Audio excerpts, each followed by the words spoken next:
Good day, and welcome to NORD's educational webinar on Policy 101, Role of Government in Rare Disease Policy and Tips to Advocate for You and Your Loved One. At this time, I would like to turn the webinar over to Ms. Shika Dunyo, Director of Education Programs at NORD. Please go ahead. Thank you so much. I'm happy to be your host today. I am Shika Dunyo, as she said, and I am the Director of Education Programs. I have been at NORD since July, and I work on programs to educate medical professionals, patients, and their caregivers. So today's webinar is going to be on the role of government on rare disease policy, and this is the first of a series that we're launching to educate patients and caregivers on a variety of topics that cross all rare diseases. We hope you join us for those webinars that are planned for the year. We have in the works what you need to know about genetic testing, what are rare disease registries, support for caregivers, and so please do look out for them. We look forward to you joining us in the future. During the webinar, we're going to be covering the topics that you see on the screen. The format is that the speakers will go through their presentation, and then at the end there will be a Q&A session. So I'd like to introduce NORD, as I imagine that there are some people who are joining us who may have learned about this webinar through a Facebook share or a retweet. NORD is an organization that's committed to the identification and the treatment and cure of rare diseases through education, advocacy, research, and patient services. If you're not familiar with us, I highly encourage you to check out our website. It's rarediseases.org. We offer a number of programs, services, resources that can help you on your journey or the journey of your loved ones. And so, with all that out of the way, I am happy to introduce my colleagues, Tim and Paul. Tim is the Director of State Policy for NORD. In his role, he's responsible for public policy in all 50 states. Prior to joining NORD, Tim worked on federal, state, and global health policy for HIV and AIDS. And then we have Paul. Paul is the Director of Federal Policy at NORD. In his role, Paul works on legislative and regulatory advocacy on the federal level. He also engages with the FDA and the NIH to ensure that the patient voice remains strong in drug development and that there's continued research being done on rare diseases. Prior to joining NORD, Paul worked at the Center for American Progress, AARP, as well as the United States Senate. So I am going to turn over the proverbial mic to Paul and Tim. Take it away. Thanks, Shika. This is Tim.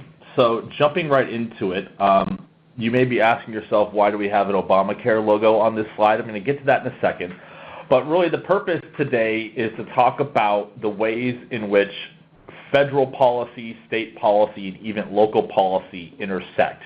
And why is it that, say, for instance, NORD advocates for certain things on the state level but not the federal level, and vice versa.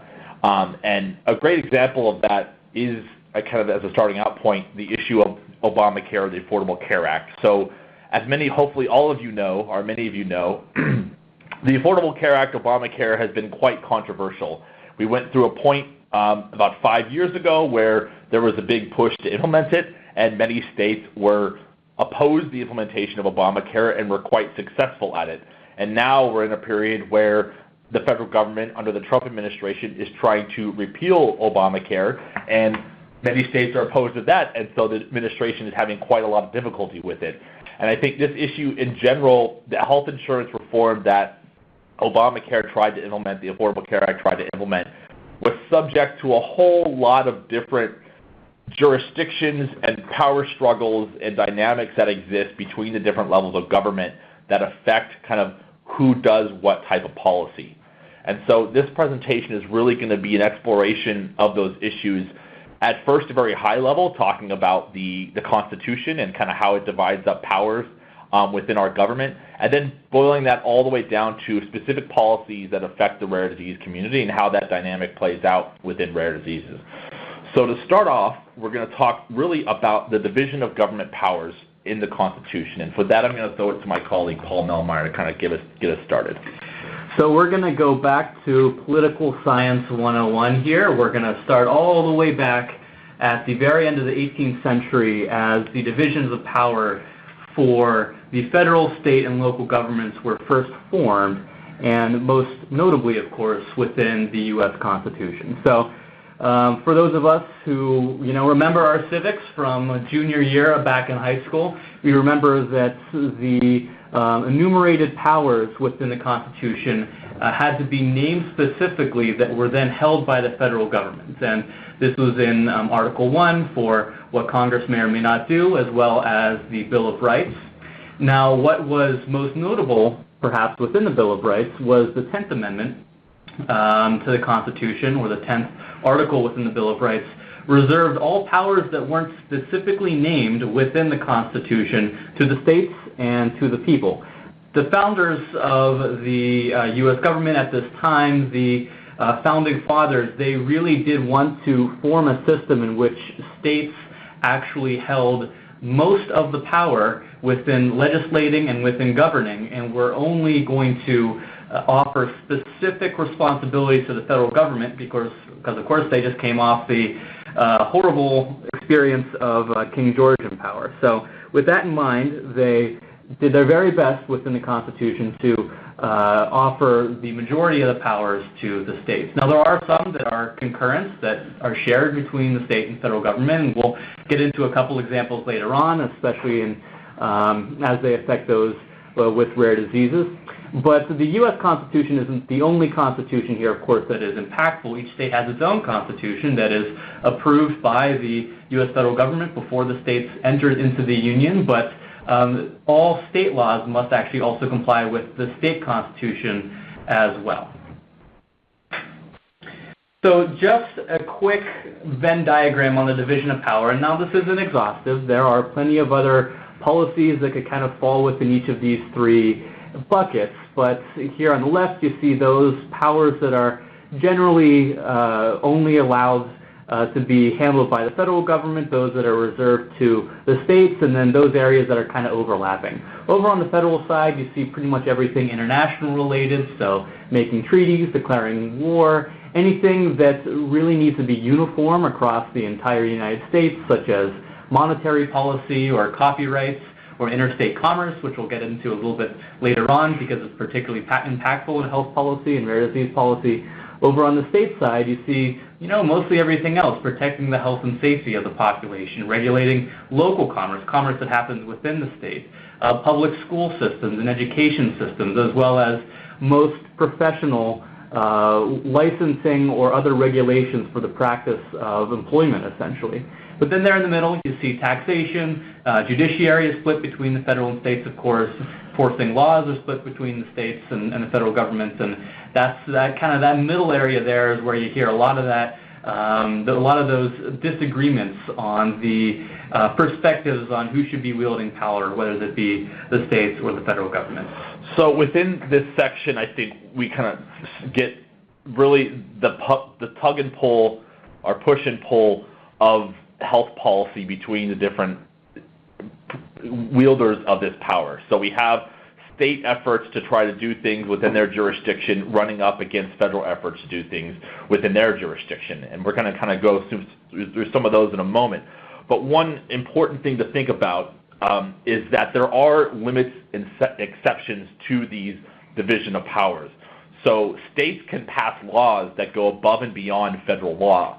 So, for example, if the feds say that they want to regulate smoking, like states can go do everything they want, but kind of above and beyond that, so long it does not affect personal rights and the Bill of Rights and individuals' constitutional rights.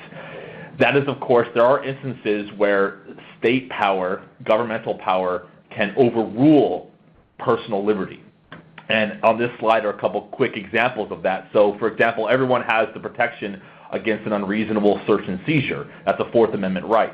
But if your home is on fire, the state, be it the police force, a paramedic, or the fire department, can enter your home during a fire without a warrant, without having, you can easily override your liberties in doing that.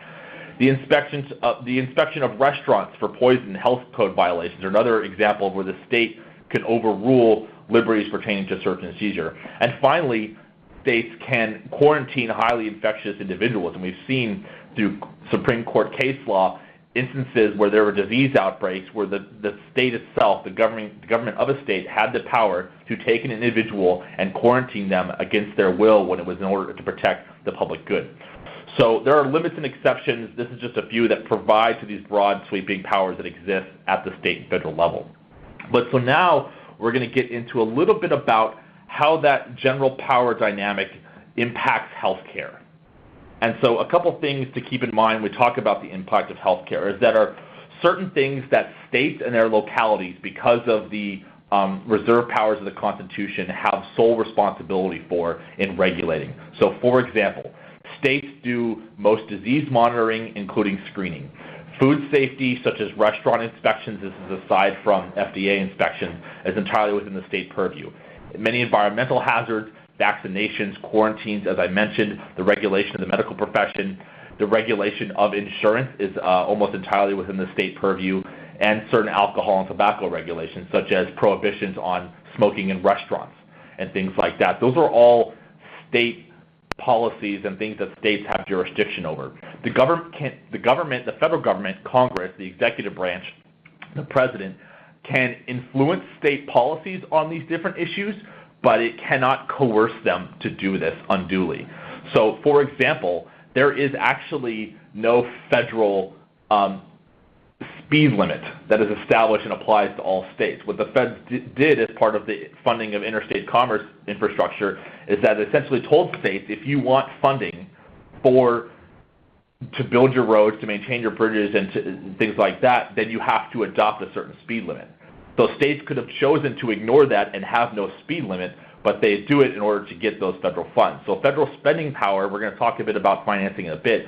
The federal government's purse strings are a huge way that it can influence states to do certain things. But obviously, they can't always do it, and some states, especially when it comes to certain healthcare expansions and healthcare reforms, have political opposition to what the federal government is doing and will oppose it even when the money is there. So to expand on this a little bit, Paul's going to provide an example when it comes to the Interstate Commerce Clause. So within the Constitution, there is this one little tiny section that is regarding interstate commerce, which essentially holds that for economic activity that crosses state boundaries or that is crossing international boundaries, it's the federal government's jurisdiction to regulate that activity. Now, initially, that wasn't really anticipated to be a particularly impactful part of the Constitution, but it has actually resulted in a wide scope of federal powers for the regulation of certain activities. So, I mean, think about just about any kind of product that is developed. It is going to be either sold in various different states, or it's going to be developed using materials from different states. Very, very rarely you'll find economic activity that is 100% solely confined within state boundaries. And when you do, that's some of the things you saw in that previous slide, like, restaurant codes or vaccines for individuals taking vaccine to live in that specific state. But for economic activity that crosses state boundaries, that is where the federal government's jurisdiction kicks in.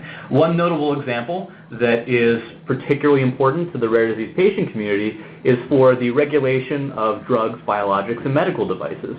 These are products that perhaps are made with various different components from various different states, and that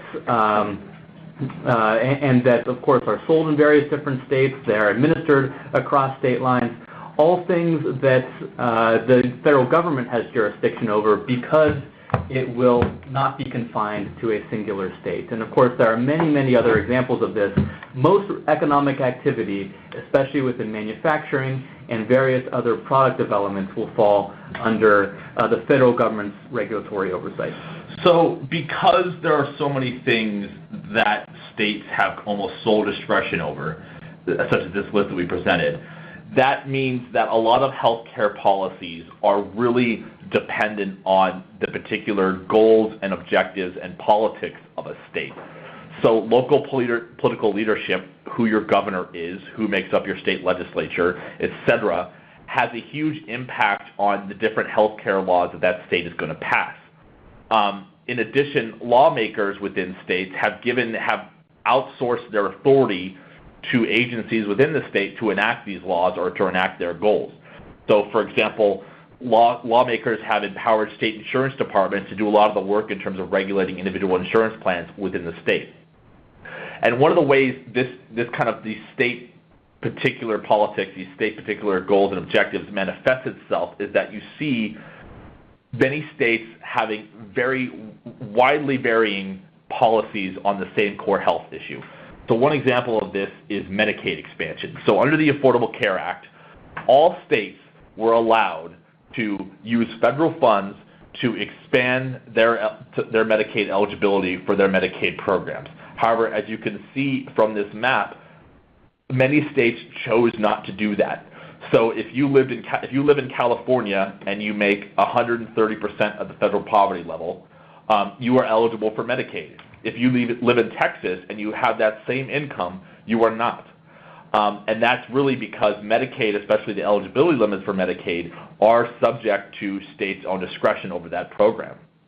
So this is a great example of how state power really affects various health programs that, for all intents and purposes, exist nationally. They're funded nationally. They're talked about at the congressional level, but they're subject to a lot of state influence in terms of how they're implemented. So Paul now is going to talk a little bit more about tackling inefficiencies and the role of the federal government in working with states on some of these issues.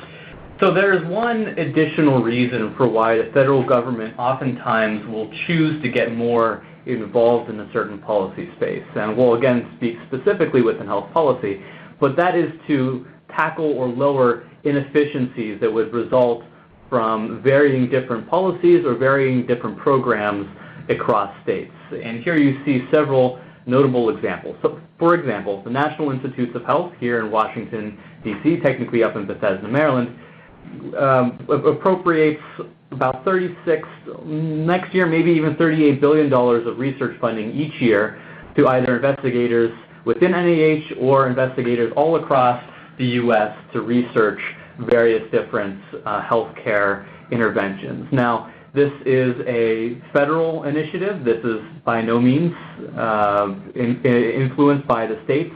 But what the federal government saw is that we need one central body, such as the National Institutes of Health, to be funding this research across the U.S. And so this is why we don't see 50 different little National Institutes of Health across the states, because this is an issue in which it would make the very most sense to have a nationwide collaborative agency such as the NIH overseeing this research to ensure that the money's going in the right places and the research is going towards the public health mission of the United States. Also within the delivery of health care, Medicare, for example, is a solely federal program in which the federal government back in the mid-60s saw that a federal initiative to cover individuals over 65 years of age, one centralized initiative would be the most efficient in ensuring coverage for these individuals. Similarly, Social Security, a federal initiative that, again, not particularly influenced by the states, but the federal government at the time saw that these are issues that instead of creating 50 different versions of Medicare or Social Security, and there were versions of these programs prior to the federal version being enacted, but they were all different, and some of them were good, some of them were inadequate, some were very, very different than others. Why don't we create one central system for everybody so that it's centralized, it's much easier to administer. It doesn't matter which state you live in, you're going to get the same benefits regardless. So we're going to kind of take a moment here to talk specifically about how healthcare financing and spending fits within this federal-state dynamic. And one of the key issues to talk about here is the fact that state governments cannot run budget deficits. They cannot generally incur debt like the federal government can incur debt. So what that means is that states essentially are constantly under pressure to balance their budget and to find ways to pay for new health programs and expand services. And what that often results in is that state budgets often kind of ebb and flow with the economy. So when there's an economic downturn, states have to make sure their budget meets up, which means they're often forced to make cuts to programs and services in order to kind of meet all needs and continue to balance their budgets. So as states do this, they are in a position where they're highly reliant on federal funding, and in general, because states cannot incur debt, because they cannot run budget deficits, they're not in a position where they could just keep spending. And so this is over time kind of downplayed the role of state governments when it comes to major healthcare spending and spending on major healthcare expansions, and has really ceded a lot of that responsibility to the federal government, which, for better or for worse, can always keep spending, even if it's running a budget deficit. We haven't had a balanced budget in the United States federally since the end of the Clinton administration. So the federal government can just keep running debt. It can just keep spending. States cannot do that, and has a huge impact on the dynamics of funding for health services. And Paul's going to start to talk a little bit more about that. So because since states are not able to do this, but the federal government is, this is another reason for why you have seen the federal government step into these roles. Not only are they able to tackle the inefficiency that would result from 50 different systems by implementing these programs, they're also able to pay for it, and they're able to tax for it, or they're able to borrow for it. And so, for example, as I already mentioned, the federal government plays a dominant role, an absolutely dominant role, in scientific and medical research and development financing. This year, the NIH has $36.1 billion from the Congress that has been appropriated for them already within the next budget, which they already passed the budget, and they'll be looking to appropriate these funds by the end of March.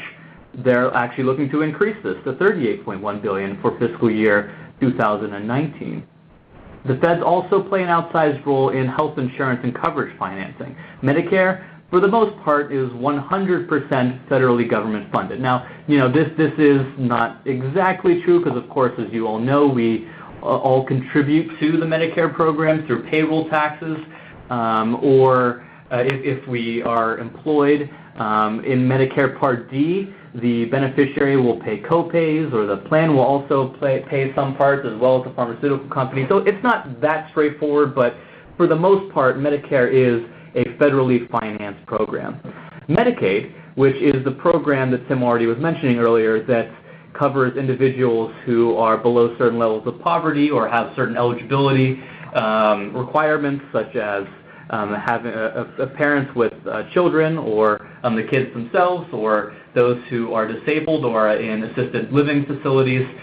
The Medicaid program, the financing for this is actually split, but still the federal government, at a minimum, is paying 50% of the traditional Medicaid costs. At a maximum, is paying about 75%, and this depends on the federal medical assistance percentage, which is based upon the state's average per capita income. Medicaid expansion, though, which we've all been hearing a lot about, as Tim was already talking about, is actually 90% federally funded. Starting in 2020, it's actually even more than that right now. Another example are the ACA health insurance subsidies. These are federally appropriated dollars that go to assisting individuals with low incomes purchase insurance on the health insurance marketplace as set up by the Affordable Care Act. One additional program that is solely funded by the federal government, and again, this is with a big asterisk next to it, because of course we all pay into the Social Security program. We all, in a way, pay for our Social Security as we continue our employment. But again, this is solely federally overseen as well as financed. There are two programs, two subsets of Social Security. There's the traditional Social Security we're all aware of, the old age Social Security that we will qualify for in our late 60s, and there's also disability insurance that individuals who are disabled and who are unable to work qualify for. Now again, this is solely operated by the Social Security Administration, and the funding of this is solely overseen by the federal government, and states actually have no role within this. So this whole mechanism where states are reliant on federal funding for a lot of the funding of healthcare services really plays into the dynamic of why different levels of government have to work together. There are many states out there that I think would love to go it their own way and completely ignore the federal government on a whole host of issues when it comes to healthcare. But they can't because largely they can't afford to. They can't afford to care for the entire Medicaid population. They can't afford to do a lot of the things they would like to do. They rely on assistance from the federal government to do these things. And in providing that funding to states, that's really where a lot of the push and pull of state and federal government kind of comes into play, and how different levels of government collaborate to enact certain health care programs. So as we mentioned, states rely on the federal government to fund many of their health care services. That funding is not free. As whenever the federal government provides money to states, it usually comes with strings attached, as in you have to meet certain requirements, you have to do certain things in your Medicaid program, or as we're about to talk about in a second, within your private insurance program. And so those strings are the main way that the federal government is able to affect health care policy nationally. And really, states just can't really, not much they can do to fight back against that, so long as the federal government is doing it in accordance with the Constitution and the division of powers that we talked about earlier. However, kind of one mitigating factor is obviously the federal government, especially Congress, is made up of representatives of the states, senators and congresspersons. And so in designing federal programs and designing federal financing mechanisms, they want to allow states as much flexibility as possible to respond to the particular needs of their state. So states, for example, the federal government wants to ensure that states with a sicker population or an older population are able to use certain funds to best tailor programs to their needs. So they don't want a kind of a one-size-fits-all approach. That flexibility is great, but it also kind of leads, again, to going to the graphic we saw before, to a lot of inconsistencies between states in terms of the health care rules that govern these programs and the health care rules that govern private insurance, which we're now going to jump into. So the private insurance regulation and oversight is a perfect example of a division of labor, in a sense, between the federal government and the state governments. Now, this changed with the Affordable Care Act. The federal government actually took on a much larger role in regulating health insurance with the Affordable Care Act, because what they had seen before that was an incredible patchwork of laws and regulations across the U.S. that differed greatly in what was allowed under insurance and how individuals within those varying states could access insurance that was adequate, that was affordable, that actually covered the things that they needed. So with the federal government, first of all, they offered subsidies for purchasing insurance on the ACA marketplaces, subsidies that didn't exist prior to the ACA, but now exist as federal assistance to individuals who are seeking access to insurance in the states. However, along with this came various different rules that the federal government mandated for health insurance plans to be sold in these states on these marketplaces, but also off of the marketplaces. Now, there's an asterisk here on private health insurance, because these rules also, for the most part, only apply to non-self-insured plans. So, if you're working and you get health insurance through your employer, that health insurance can either be insurance that they purchase off of the exchange, or private insurance that is funded by an insurance company, or it could be self-funded insurance, i.e. the employer will actually take the risk. They are actually putting the dollars into this. And so these rules may or may not apply to them because of incredibly esoteric health policy. We don't have to get into that today, but let's get into the federal rules for health insurance that now are applicable at the state level. So for example, these federal rules outlawed annual and lifetime caps. They outlawed health status ratings. So now premiums have to be rated across the entire health insurance plan, irregardless of the individual's specific health condition.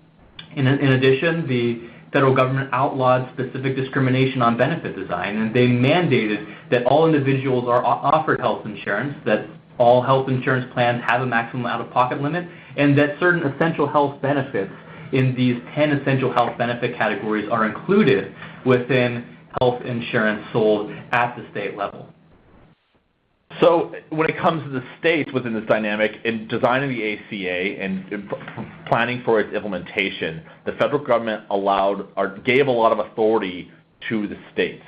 So for example, states had the authority to determine what the benchmark benefit that would apply to all insurers within their state would be, essentially what the minimum standard for insurance in their state would be. And that minimum standard varies between states. States also have the authority to mandate additional benefits above and beyond what the federal government passed in the Affordable Care Act.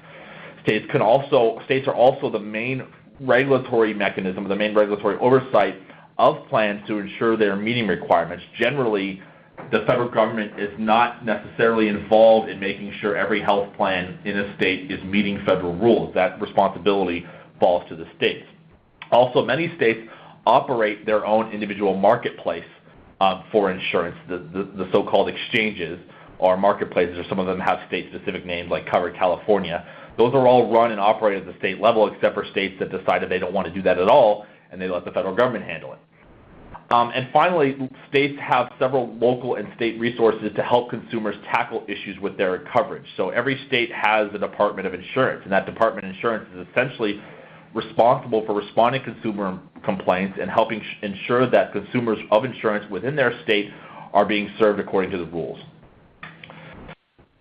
So that's an example of kind of how private insurance is at the interplay between state and federal authority. Now, we haven't yet talked a lot about the local government, and that's because when it comes to a lot of health care, local governments aren't that responsible for a lot of it. But Paul is going to jump in and tell you about the pieces of local government action, the municipal governments, that they are responsible for. So that's right. We promised to talk about what local governments do, and they do have an important role within the policy making for individuals with rare diseases. So just a couple examples. School boards at the very, very local level. I mean, many people think about school boards as kind of the most local of government possible, and that's most influential or most perhaps impactful in these localized policy decisions.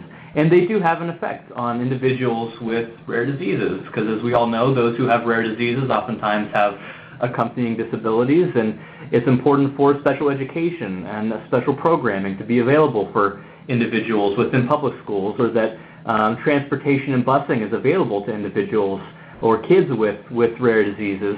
And these policies are set by school boards. They're set by the local governments, not necessarily by the states, and certainly not necessarily by the federal government. In addition, local governments will be influential in passing transportation policies to ensure that individuals with disabilities have access to public transportation, and if there's additional transportation needs for individuals within the community that aren't able to get around themselves because of a potential for disability, then local governments will create programs to assist individuals who need a little extra help getting around to get around the community. In addition, local governments also have a role in public health. I would imagine we all are aware of the public health department within our given city or locality, and they do have an important role in various different health, in ensuring the health of the individuals within their specific community. For example, they'll track infectious diseases. They will provide certain health services and report information to the state and federal governments, epidemiological and other important information back to state and federal governments on how healthy that community is. Here on the left side, you see a graphic from Tampa's governments on Zika prevention tips. And actually, Zika is a great example of how local governments are very impactful in the health and well-being of their community. It was really the local governments with federal funding and some state funding that really tackled the Zika virus within their specific localities last summer and the summer previously, as it was a threat especially to the southern half of the United States. Finally, local governments are also important in establishing access policy, local ordinances regarding sidewalks and accessible building entrances, and other important policies that can be enacted to ensure that those with disabilities can actually get around their community and that they are able to enjoy the very same opportunities that those without disabilities have within the community. So finally now, we're turning to the specific impact of this dynamic on rare diseases. And what we're going to do is provide a couple examples of issues that NORD works on behalf of the rare disease community that illustrate this power grab, this power dynamic between states, locals, and the feds. We think illustrates it pretty well. And we're kind of going to cover three different scenarios, I think, or two different scenarios. One scenario is going to be an instance where essentially the states or the feds have to do something because the other player is not doing it. And then we're going to talk about an example of an issue where the state itself or the federal government itself has the sole jurisdiction over that issue and must be the one to do it. So starting with kind of the issue of picking up the slack, Paul's going to jump in here and talk a little bit about an example of where the federal government has to pick up the slack because there's an issue that, and that maybe that's a derogatory term here, but essentially the federal government has to do something because states don't have the capacity to do it even if they have the authority to. So, as an example that I already mentioned earlier around insurance coverage requirements, prior to the Affordable Care Act, there was a patchwork of various different insurance laws across the states that in some states would have allowed really rampant discrimination against individuals with pre-existing conditions.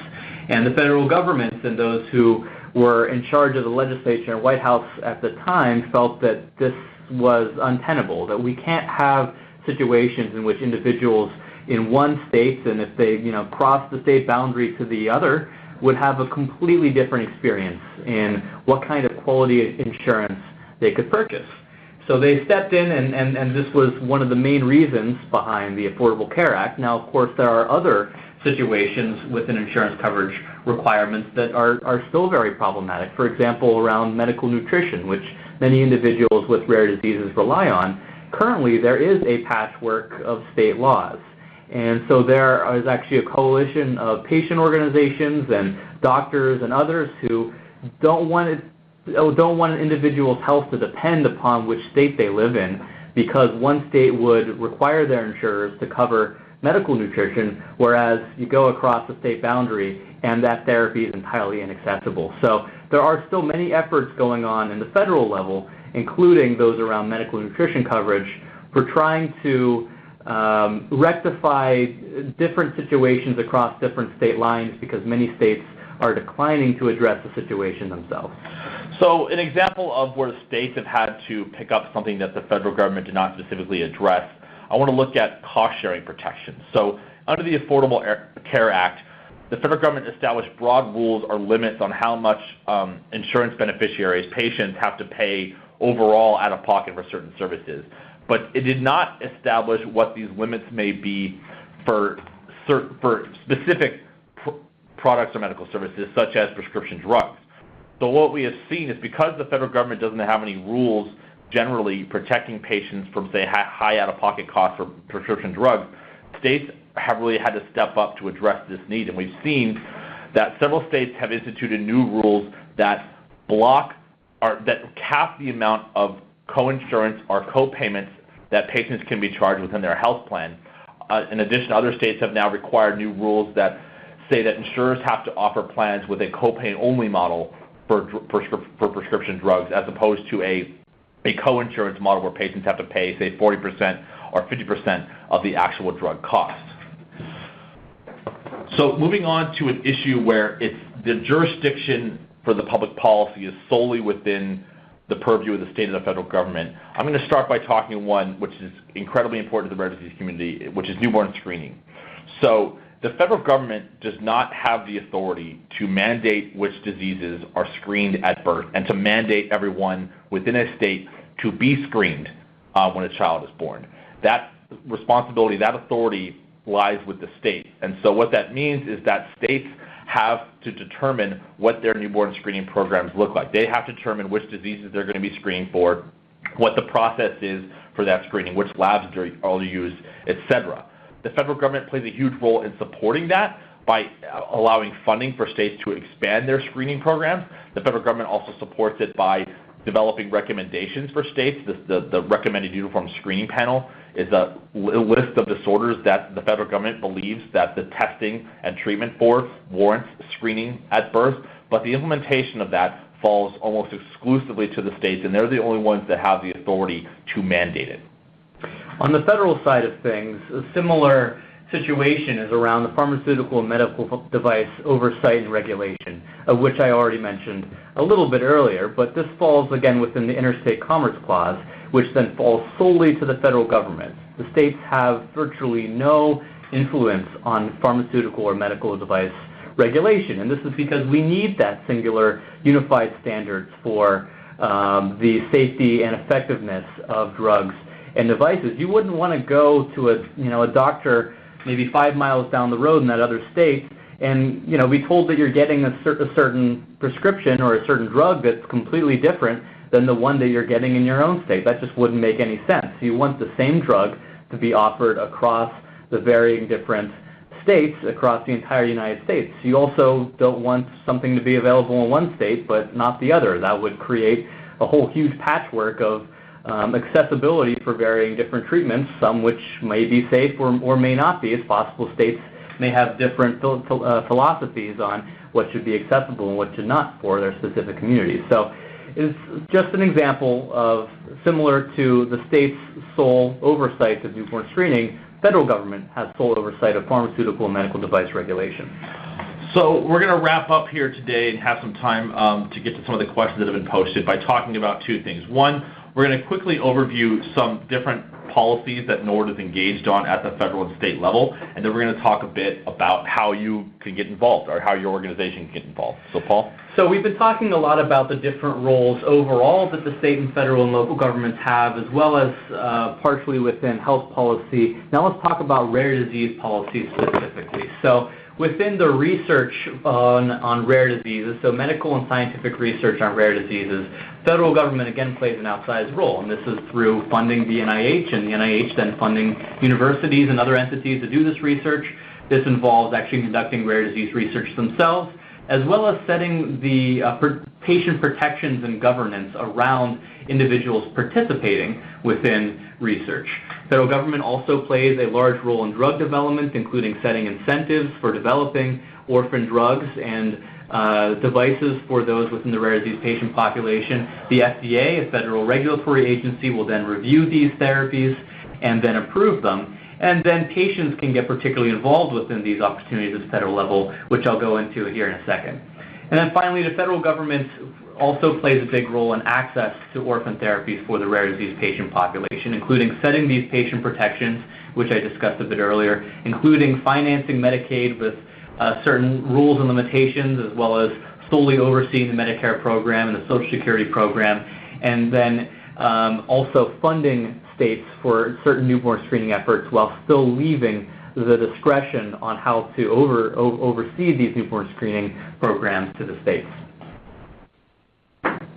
So in terms of kind of the areas of state policy that we're engaged in on rare diseases, we look at issues regarding coverage. So cost sharing, as I already mentioned, issues around formulary access, particularly within state Medicaid programs, Medicaid eligibility. So as we showed the map before, the financial criteria that states require for persons to become eligible for their Medicaid program, that varies state to state, and we're encouraging all states to improve their eligibility for Medicaid so they can provide care to more people. Within the diagnosis realm, states have a lot of jurisdiction, as I mentioned, over newborn screening. States are also going to have a lot of jurisdiction over coverage for genetic testing and also rare disease education that exists all the way down to the school board level up to different levels of government and for various treatment protocols. Finally, on patient and physician engagement, NORD is very active on the creation of rare disease advisory councils, which are a way for patients and other stakeholders to get more engaged with their state government on rare diseases.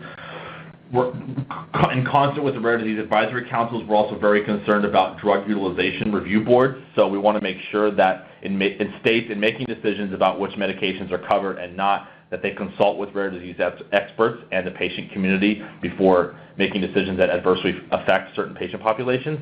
And finally, biosimilar prescriber communication. This is an issue we're involved in that ensures that prescribing physicians and patients have accurate information when pharmacies and health plans are trying to substitute biosimilar medications. So in terms of how you can get involved in these issues, Paul, I'll throw it to you here. So let's start with the federal level. I mean, we all know that contacting our congresspeople is very important in ensuring that our representative and two senators, if you live outside of Washington, D.C., that they are well aware of the needs of the rare disease patient community and that they know that those with rare diseases are particularly impacted by the policies that they choose to support, by the laws that they choose to enact, and by the bills that they choose to support or oppose. Here you see a link for instructions or advice on how to contact your representative or senators. And then also just keep an eye out, because we send out action alerts all the time here at NORD on specific issues to contact your congresspeople on, and why it's important for them to hear your voice on these issues. On the kind of regulatory side, on the administration side, there's various ways that get involved in NIH research opportunities, such as getting to know the Office of Rare Diseases Research at the NIH, or talking with the patient organizations that you may be connected with to get more involved in the advisory councils that the NIH administers, in which patients can advise NIH on how to move forward with various different research or funding initiatives, as well as the Rare Disease Clinical Research Network, the RDCRN, that is instrumental in funding rare disease research. On the FDA side, there are all sorts of different ways that get involved in FDA drug review, such as the Patient Representative Program, such as participating within the Patient-Focused Drug Development Initiative. There are also listening sessions that are administered by FDA, in which they want to hear from patients on the burden of disease, on progression, just on what it's like having that specific disease. And then there are also many different patient-focused staff at the FDA who want to get to know you, who want to know you and your your daily life and what it's like to live with the disease, to ensure that when those reviewers of therapies that may actually be able to treat your specific disease, that they have you in mind as they do so. So transitioning to how you get involved at the state level, and this is not necessarily, getting involved solely on state policy issues, but just simply engaging within your state. We have, of course, NORD's Rare Action Network and our web portal for Rare Action Network at rareaction.org. There are a ton of resources on that site for people across the country. We have all of our action alerts are posted on rareaction.org. We have state ambassadors now in nearly 30 states. You see the screenshot here from our New Jersey ambassador, Julie Raskin. You can find, by going to rareaction.org, you can find out if there's an ambassador to your state and connect with them directly. In many states now, there are rare disease advisory councils, so that's an opportunity if your state has one of those councils to attend those meetings. Currently, those councils exist in Illinois, Connecticut, Pennsylvania, North Carolina, and Alabama, and we're hoping there's going to be a few more of those councils set up this year. And finally, as we turn the clock almost to March, it's getting closer to Rare Disease Day. Actually, Rare Disease Day is next week. So if you really want to get involved, join a Rare Disease Day event going on in your state, and you can find those at rarediseaseday.us. So we're going to use our last maybe 10 minutes or so here to kind of go through some of the questions that you have posted. And Shika, I'm just going to jump right into them. So the first question, Paul, I'm going to put to you, which is about epidemiological studies of rare diseases. Can you talk a little bit about what efforts exist at the federal level to understand the prevalence of various rare diseases? And I can talk a bit about the state perspective on that. Sure. So while local and state governments are instrumental in collecting information on the epidemiology of diseases, because of course they're on the ground, they're closest to the individuals who actually have these conditions, it's the federal government that still conducts most of the epidemiological research, because they do have that kind of 10,000-foot level oversight of the U.S. so that they can aggregate all this data and draw conclusions from it, which is particularly important for those with rare diseases, since there are only a handful, perhaps only a handful across the entire United States, and they may only have one or two individuals with a specific disease in any given state. So it's really the Center for Disease Control, the CDC, that leads these initiatives, that they track disease across the United States, both infectious as well as non-communicable chronic diseases. And actually, for your specific neurodegenerative diseases, there is an effort that is ongoing now that actually was enacted as part of the 21st Century Cures Act back in 2016 to do specifically this, to just track and surveil the prevalence of neurodegenerative diseases across the U.S. and ensure that we understand the impact and the kind of quantify the impact that they're having on the U.S. population. Thanks, Paul. So our next question on would rare disease patients be better off with a UK National Health Service type structure or generally a European model of single-payer health care? I think the answer to that question is largely it depends. So regardless of which developed country you're in, Western developed economy, single-payer system you're in, there are always challenges to providing care and ensuring timely access to physicians that exists wherever you are. I think the main thing for how a European system might affect rare disease patients in the U.S., it depends on where you live.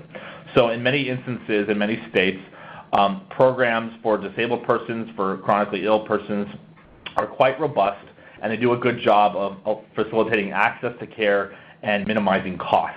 In other states, they're not so good at that.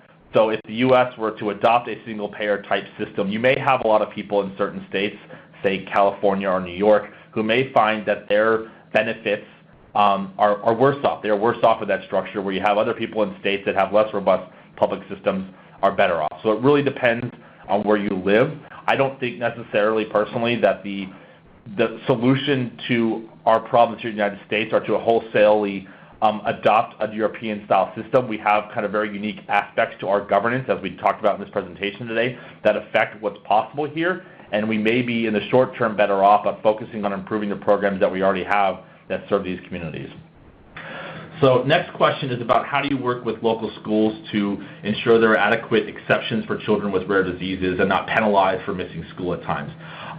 That's a great question. Don't have a lot of information on that offhand. The one thing I would direct you to do is I think you have to start at the school level and identifying what policies or programs exist to do that, and more importantly, what barriers exist to doing that. So your school, your principal, your administration may want to provide that exception for your child, but they may be prohibited by state law. So once you kind of identify with the school what barriers may exist to doing that, many of those barriers may be funding related. Schools get paid based on child attendance, and so they're somewhat disincentivized to make those exceptions for rare disease patients. So once you identify those barriers within your school, I would encourage you then to kind of work up the chain, and it may eventually require changes to state policy or even federal policy. So next, a question on the RUSP and newborn screening. So the question is essentially, my state says that... Sorry, Paul and Tim, I'm going to jump in for a second. We're getting pretty close to the hour, so I think we should make this one our last question, and then we'll wrap up. Sure. So on newborn screening, the question is essentially, my state says that they follow the federal recommendations. So essentially, is that true, or what does that mean for adding new diseases? All states have the discretion of whether or not they want to add new diseases to their newborn screening panel. What many states choose to do is not make additions until the federal government, through the RUSP, has made those recommendations. So essentially, if the RUSP changes, if there's a new recommendation, the state will add it. NORD generally strongly supports that process. We believe if a state is following the RUSP, they're doing a good job when it comes to newborn screening. But I think the other issue is how quickly they can follow the RUSP and what the implementation looks like for new RUSP conditions. So for example, we have several states right now that say they're going to follow the RUSP, but there's two conditions such as Pompe and MPS 1 that are on the RUSP that many states aren't screening for because their process of adding those conditions is quite slow, and there are certain funding restrictions that exist within the state. So for these other questions, many of them are quite interesting. I think Paul and I are going to do our best to kind of, with the notes or slides from this call, to address some of these in kind of some short snippets. You can also feel free to reach back out to us to address these things, and we're happy to kind of work with you in your state or federally to fix them. Thank you so much. We will make sure that we answer any questions that have come in that weren't answered. If there are any additional questions about this topic or any others, please email us at education@rarediseases.org. Paul and Tim, as always, thanks for your wonderful presentations and for all the work that you do on behalf of the rare disease community. A virtual applause to you both. Thank you so much, and goodbye.